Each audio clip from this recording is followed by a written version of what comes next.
Hello friends. तो last episode में आप लोगों ने देखा था कि लूफी और काटाकुरी की बैटल चल रही होती है, जहां पर लूफी अपने गेयर 4 को अब खो देता है क्योंकि उसका टाइम पूरा हो जाता है। इसके बाद लूफी ब्रूली को लेकर मिरर वर्ल्ड से बाहर निकल जाता है। इसके बाद हमें दिखाया जाता है सांजी लोग, जहां पर सांजी ने केक की तैयारियां कंप्लीट कर ली हैं और अब वो केक को लेकर किनारे की तरफ निकल पड़ते हैं, जहां उनका रास्ता रोकने के लिए मैदान में आ जाता है ओवन। अब आइए शुरू करते हैं। एपिसोड की शुरुआत होती है बिग मॉम से और बिग मॉम हमें इकोकू सवर इग्निटी अटैक करती हुई नजर आती है और ऐसा देखने में लगता है कि यह अटैक लूफी को पड़ गया होगा, लेकिन ऐसा नहीं होता है क्योंकि लूफी को एक मिरर मिल जाता है और वो उस मिरर के मदद से मिरर वर्ल्ड में जाने में कामयाब होता है। और वो बोलता है कि बाल बाल बचे, और वो ये भी बोलता है कि मैं अभी किसी से पंगा लेना नहीं चाहता हूं क्योंकि मैं अभी हाकी का यूज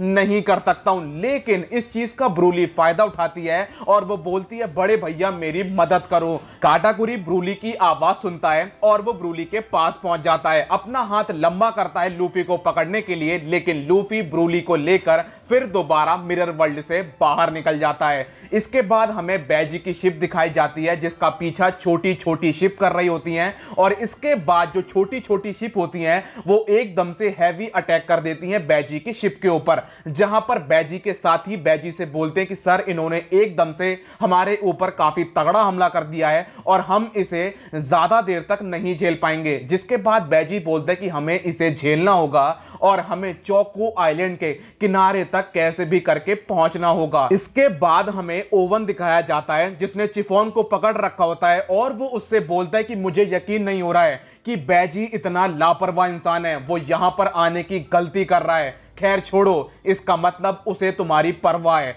इसके बाद जो पुडिंग होती है वो ओवन से बोलती है कि चिफोन दीदी को जाने दो। ओवन बोलता है कि जो भी फैमिली से गद्दारी करता है मैं उसे जाने नहीं दे सकता हूं। इसके बाद ओवन अपना स्नेल चोको आइलैंड में लगे एक स्पीकर से कनेक्ट करता है और बोलता है बैजी तुम्हें मेरी आवाज आ रही है? मैं ओवन बोल रहा हूं, मैंने चिफोन को पकड़ रखा है और अगर तुम चाहते हो कि मैं इसे ना मारूं तो मेरी बात ध्यान से सुनो। मैं आइलैंड के किनारे की तरफ आ रहा हूं, तो मैं चाहता हूं कि तुम भी आइलैंड के किनारे की तरफ आओ और अपने आप को मेरे हवाले कर दो। अगर तुम ऐसा नहीं करते हो तो मैं चिफोन को जान से मार दूंगा। बैजी बोलता है ओवन मेरी बात ध्यान से सुनो, चिफोन को कुछ मत करना, मैं अपने आप को तुम्हारे हवाले कर दूंगा। इसके बाद चिफोन की आवाज आती है और वो बोलती है बैजी मेरी बात ध्यान से सुनो, यहां पर आने का मेरा फैसला था, तो मैं बिल्कुल नहीं चाहती हूं कि तुम यहां पर आओ। अपने आप को बैजी ओवन के हवाले करो और हम सब फिर एक साथ मारे जाएं। मैं चाहती हूं कि तुम यहां से निकल जाओ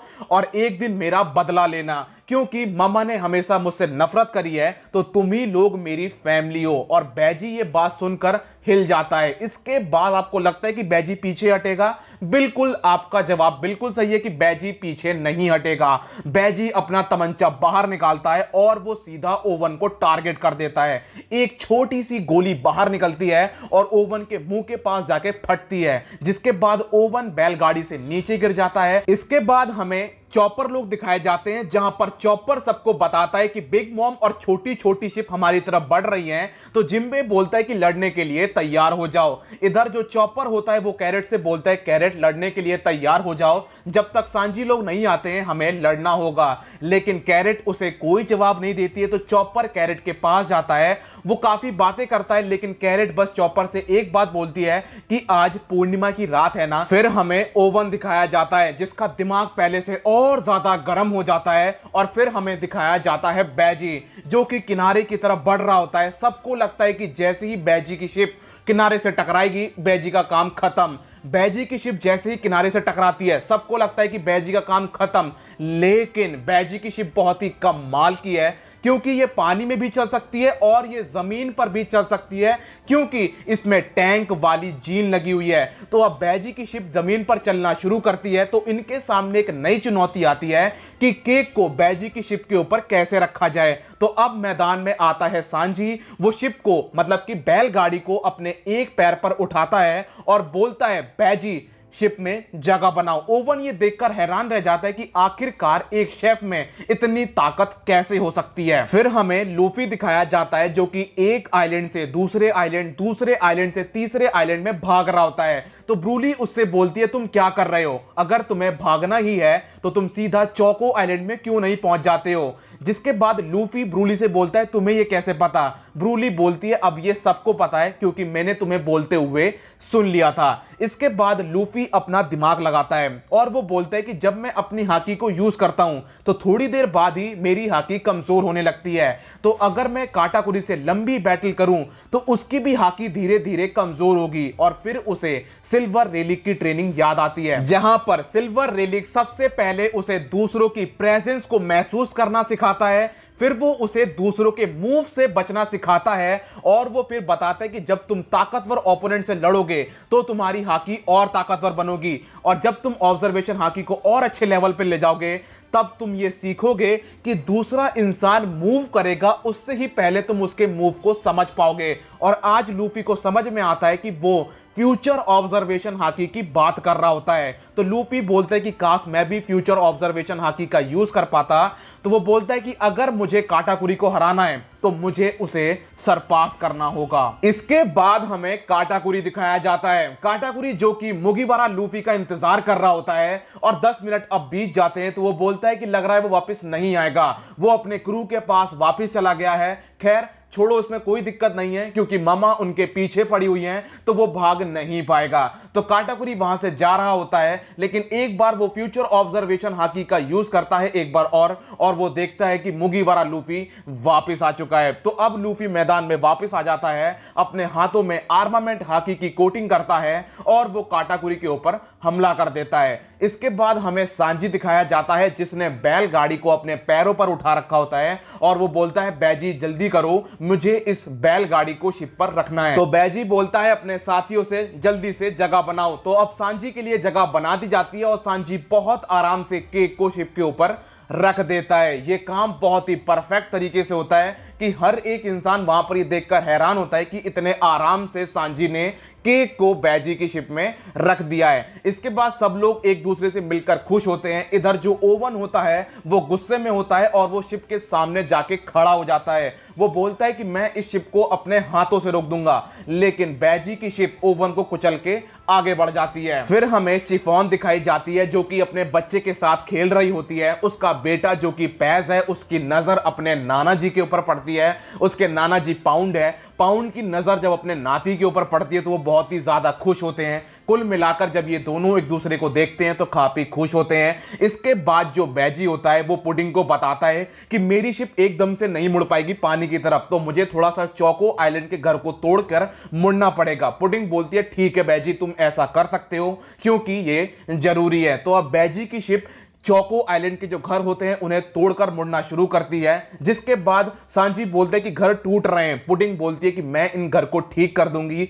बैजी बोलता है कि बस कोई फैमिली का मेंबर ना मारा जाए क्योंकि जो बिल्डिंग है उसे दोबारा बनाया जा सकता है लेकिन फैमिली को दोबारा नहीं बनाया जा सकता है। जो आम लोग होते हैं वो बैजी की शिप के ऊपर हमला करने की सोचते हैं लेकिन केक को देखकर रुक जाते हैं। अब बैजी की शिप समुद्र में दोबारा कूद जाती है। शिप बहुत ही कमाल की है।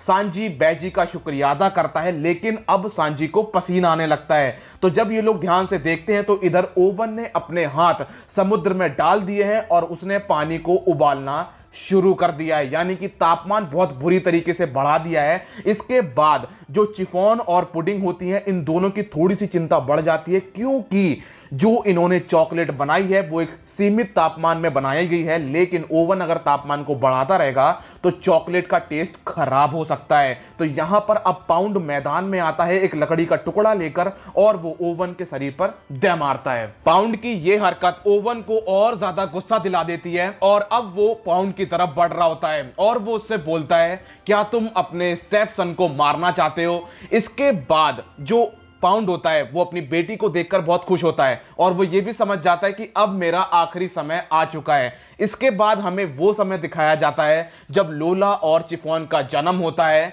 तो जो पाउंड होता है वो उन्हें अपने हाथों में लेना चाहता है लेकिन बिग मॉम पाउंड को लात मारकर बाहर निकाल देती है। कुल मिलाकर बिग मॉम बस अपना फायदा देखती है। इसके बाद जो पाउंड होता है वो बोलता है कि मुझे पता है चिफॉन, जब तुम्हें मेरी जरूरत थी मैं तुम्हारी मदद नहीं कर पाया। बिग मॉम ने काफी अत्याचार करे हैं चिफॉन के ऊपर, लेकिन आज वो अपनी बेटी को खुश देखकर बहुत ज्यादा खुश है। फिर वो अपनी बेटी को शादी की बधाइयां देता है और इसके बाद जो ओवन होता है वो पाउंड को मार देता है। यहीं पर पाउंड की कहानी खत्म हो जाती है। इसके बाद हमें दिखाई जाती है बिग मॉम जो कि सनी का पीछा कर रही है, लेकिन अगर आप बिग मॉम को अब ध्यान से देखोगे तो वो पहले से पतली हो चुकी है। इसके बाद जो सनी है अब उसकी दिक्कतें बढ़ गई हैं, क्योंकि अब वो सैंडविच बन गए हैं। पहले उनका पीछा पीछे से हो रहा होता है, लेकिन अब उनका पीछा सामने से भी होने लगता है, तो कुल मिलाकर वो बीच में फंस जाते हैं। इसके बाद हमें लूफी और काटाकुरी दिखाए जाते हैं, जहां पर काटाकुरी लूफी से बोलता है कि जब तुम यहां से भागने में कामयाब